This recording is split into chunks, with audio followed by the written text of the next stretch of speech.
હવામાન નિષ્ણાંત અંબાલાલ પટેલ, પરેશ ગોસ્વામી અને હવામાન વિભાગના ડિરેક્ટર એ.કે. દાસે ભર ઉનાળે માવઠાની શક્યતા વ્યક્ત કરી છે. અંબાલાલ પટેલનું કહેવું છે કે 4 એપ્રિલથી 11મી એપ્રિલ દરમિયાન ગુજરાતના અનેક જિલ્લામાં માવઠું થશે. દક્ષિણ ગુજરાત, દક્ષિણ સૌરાષ્ટ્ર અને પૂર્વ ગુજરાતના કેટલાક ભાગોમાં ગાજવીજ સાથે આકાશી આફત વરસી શકે છે. જ્યારે 10 થી 13મી એપ્રિલમાં ભારે પવન ફૂંકાવવાની શક્યતા છે. તો પરેશ ગોસ્વામીનું કહેવું છે કે ગુજરાતમાં આગામી 5 દિવસ ગાજવીજ અને પવન સાથે માવઠું થઈ શકે. આકાશી આફતથી ખેડૂતોની ચિંતામાં વધારો થયો છે. જેમાં આવતીકાલે 1લી તારીખ અને પરમ દિવસે 2જી તારીખ એમ 2 દિવસ સુધી સૌરાષ્ટ્રના વિસ્તારોની અંદર પણ હવામાનમાં પલટો આવશે.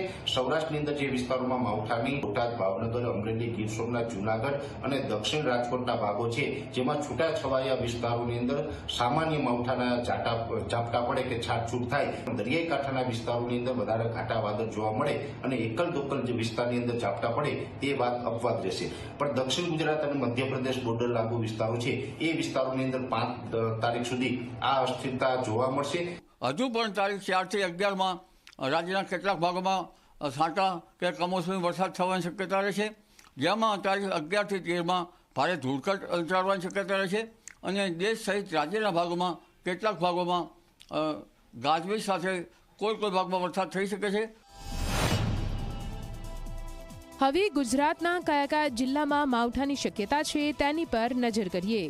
કાલે 1લી એપ્રિલે ગીર સોમનાથ, અમરેલી, ભાવનગર, પંચમહાલ, દાહોદ, વડોદરા, છોટાઉદેપુર, ભરૂચ, નર્મદા, સુરત, તાપી, ડાંગ, નવસારી, વલસાડ અને દાદરાનગર હવેલીમાં આકાશી આફત વરસી શકે છે.